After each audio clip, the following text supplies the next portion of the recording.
Hi everyone, this is Natalie with Champion of Coins Tarot. I hope that you are doing very well today. I wanted to come on to share with you some of the tarot studies that I am either currently engaging in or am planning on starting this year. So this video was largely inspired by Marlena Teresa because the Decan walk has officially started. We have entered into Aries season and the studying is underway in Dawn Michelle's Boho Tarot group led by Marlena. So basically the Decan walk is looking at all 36 decans in the astrological calendar and relating them to their corresponding tarot symbolism. So each sign, in this case we are in the sign of Aries right now, is split into 3 different parts. So showing kind of the 3 different phases of a planet's orbit through that sign. And each one has a specific planetary ruler that is represented in the tarot card. So here we have the Thoth, and then we also have the Rider-Waite-Smith's depiction of the Two of Wands, which is the card that corresponds with this first decan of Aries that we are in right now. So the plan is, to sit with these cards, to journal about their symbolism, about their relationship with various areas of our own life, and to work through decan by decan, card by card, until we have gone through all 36 of them. So I'm really excited. The book that we are using in this practice is 36 Secrets, a decanic journey through the minor arcana of the tarot by T. Susan Chain. I actually would not recommend the Kindle edition. The Kindle edition is just horribly formatted. Like, it looks like somebody scanned this PDF horizontally and it's awful. Like, the pages are just completely out of order. So I am gonna save up and get the actual full print copy of this book. And I would recommend, if you are interested and you have not gotten the book yet, go with the print version until they come up with something a bit better. But all of that aside, it is beautifully written. I am just really enjoying the introduction and the entry about the Two of Wands so far. So in addition to kind of looking at the Rider-Waite-Smith and the Thoth traditional symbolism, I also thought it would be a good opportunity to play with some of my other Thoth-inspired decks. So I'm going to be supplementing with some cards from the Mythical Goddess Tarot, which is like my top Thoth clone of all time, I think. It's just absolutely beautiful and offers a very different way of looking at the archetype. So all of these cards, they relate to Mars in Aries, right? But Dominion is very different than the key word here, which is centering. Often we think about the Two of Wands as being this card of conquest, dominion, expansion, of looking out into the world and wanting to make your own mark on it. And I love how this is a much more meditative, introspective example where the figure in the card is really focusing on her own heart space and like really connecting with kind of that higher version of herself before moving into action. Like, she's readying herself, she's poised, but she's acting from a very heartfelt place, as opposed to, all of this fire just kind of lashing out and going in all directions in the traditional Thoth version of the card. So Mythical Goddess Tarot, love it. I'm also going to be working with the Celestial Tarot, the Night Sun Tarot, Asherah Tarot, the Hardy Tarot, the Mary L Tarot, and the Babylonian Tarot.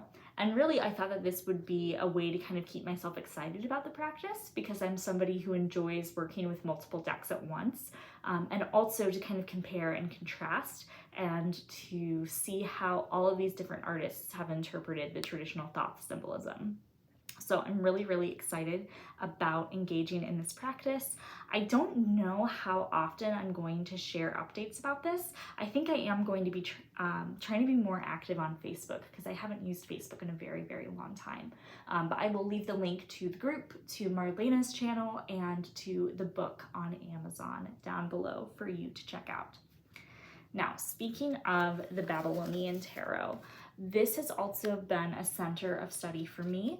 I've wanted this deck for a very long time.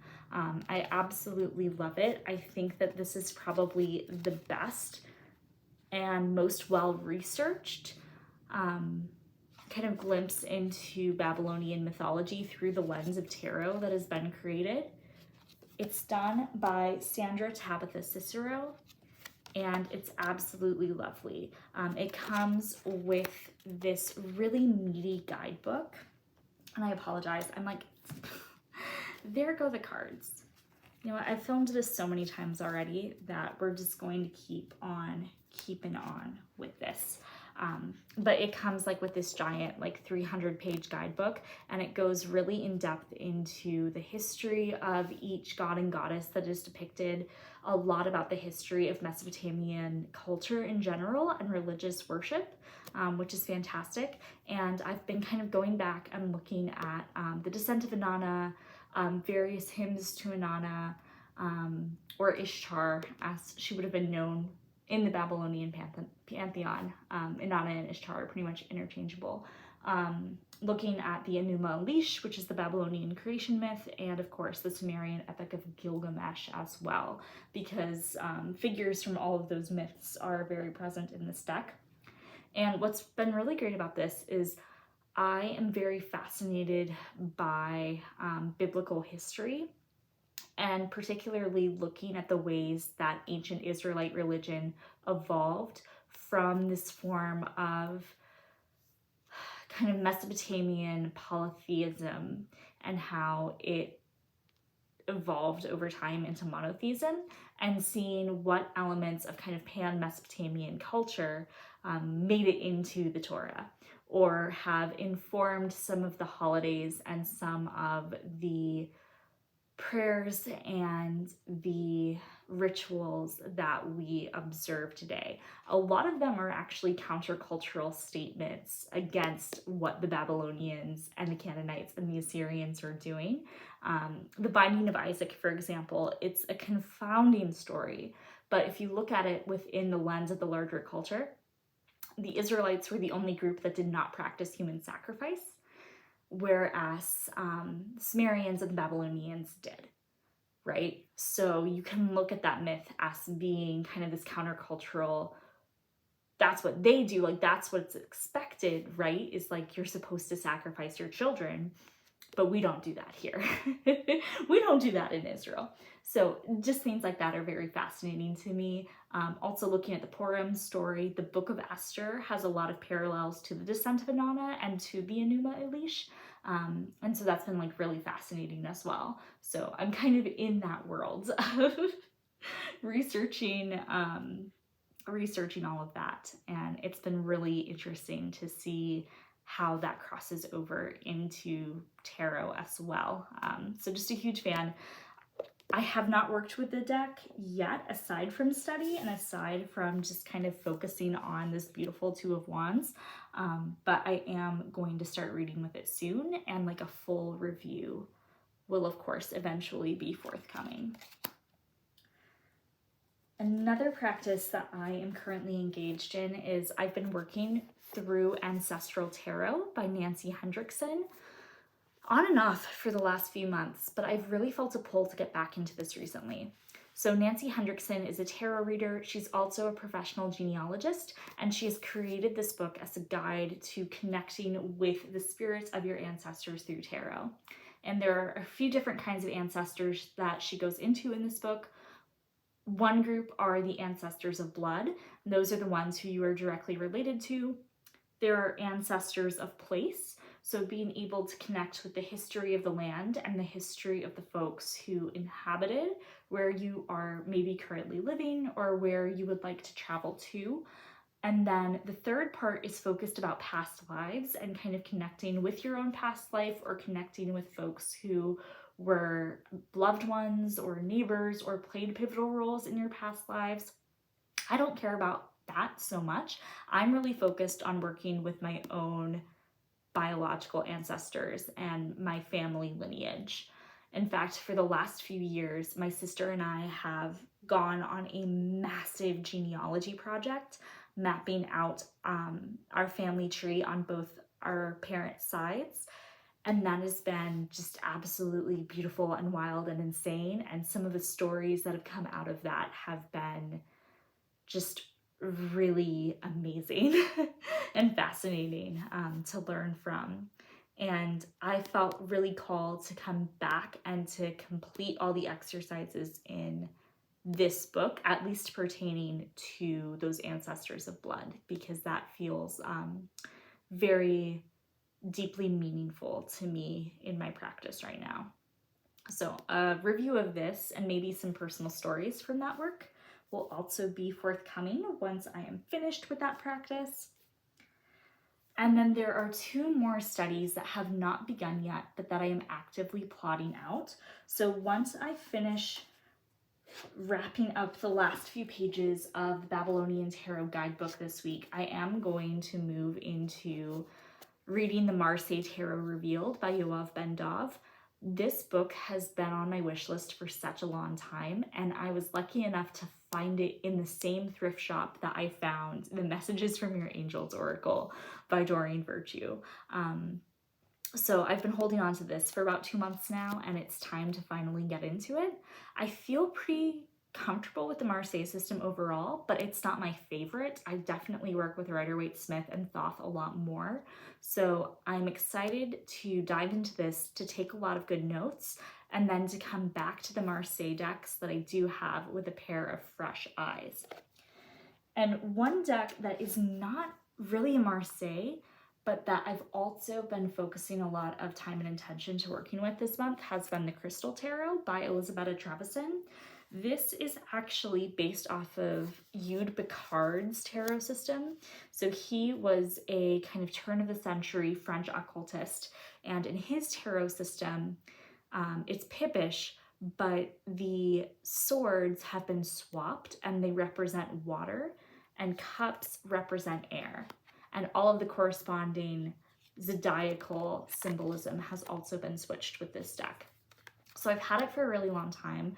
I've just kind of been, making my way with it intuitively. But I recently found, thanks to the lovely folks at Eclectic Tarot Forum from back in the day, I found a translation of Picard's guide to the tarot, where he goes into the rationale behind making the cups air and the swords water. So I've been reading through that, and that's been really amazing. And I'm excited to keep working with this deck with that new knowledge in mind. And then the final study that I'm going to engage in this year is one that I attempted to engage in last year and did not succeed at. And that is counting the Omer through tarot and oracle. So for those of you who don't know what counting the Omer is the 49-day period in between Passover and Shavuot on the Jewish calendar. And we mark that time by counting the days and by meditating on the Kabbalistic correspondences for that particular day. So we are working with the lower half of the tree of life, from Chesed down to Malchut, and each week focuses on the relationships that all of the different Sefirot have with one another. So for the first week, we're looking at Chesed and looking at how Gevurah and Chesed relate to one another, how Tiferet and Chesed relate to one another, and so on and so forth until we have worked through all of these 7 and all possible combinations thereof. And then Shavuot, the holiday, is the commemoration of the giving of the Torah to the Jewish people at Mount Sinai. So it's one of the most joyous and important holidays that we have. It has a lot of mystical significance. A lot of folks will stay up all night and study and meditate when culminating at the end of this practice. So I really, really want to do that because it's so powerful. And this deck in particular is the Omer Oracle. It's created by Nomi Lamb and Taya Mosher, who are 2 ordained Kohenet, which is a feminist feminine path to spiritual leadership outside of the traditional rabbinic system. It's really focused on kind of bringing back the precedence and importance that Jewish women had in kind of the ancient biblical period, and exploring how those same functions can be had in religious and secular life today. So that's also a very important part of my practice. I will leave a link to where you can get this deck, and also just to the Kohenet website in general if you are so interested. Be advised that this is not mainstream Judaism. This is definitely, I would say, up and coming in particular communities that are perhaps more progressive, or who take a more reconstructionist approach to ritual. This is not reflective, I would say, of mainstream Judaism at all. But that being said, it is a really important institute, and I learned a lot from Kohenet in general.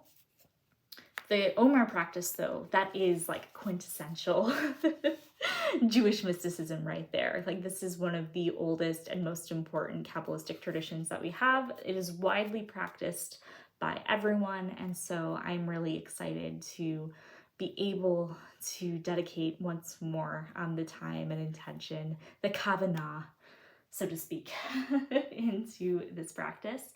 I'm also going to be rereading Tarot and the Gates of Light by Mark Horn, where he goes through and counts the Omer using the Rider-Waite-Smith tarot deck. And I'm really interested to kind of finally complete that practice, because he has a lot of really great journaling prompts for reflection. And also it's just really refreshing to be able to connect with thinkers and artists and tarot creators who are looking at the cards through that Jewish perspective, because it is so misrepresented. Like, I couldn't even say underrepresented, because like appropriated Kabbalah is such like an important part of like the Golden Dawn mystery traditions that both the Rider-Waite-Smith and the Thoth came out of. But that's neither here nor there. Like, Mark Horn is the best if you are looking for a Jewish perspective on Kabbalah and tarot associations. So that is a look at all of the practices that I'm going to be engaging in. Like I said, I will be providing some updates and some more in-depth review videos about the books and the decks that I am going to be working with. If you are engaging in any of these practices, or if you are interested to learn more, let me know. I would absolutely love to talk with you about this. And I'm excited for all of the great learning opportunities that this year has to offer. So if you've made it to the end, thank you so much for watching. I am so grateful for each and every one of you, and I look forward to connecting soon in the next video. As always, much love and much light to you on your own journey. Bye.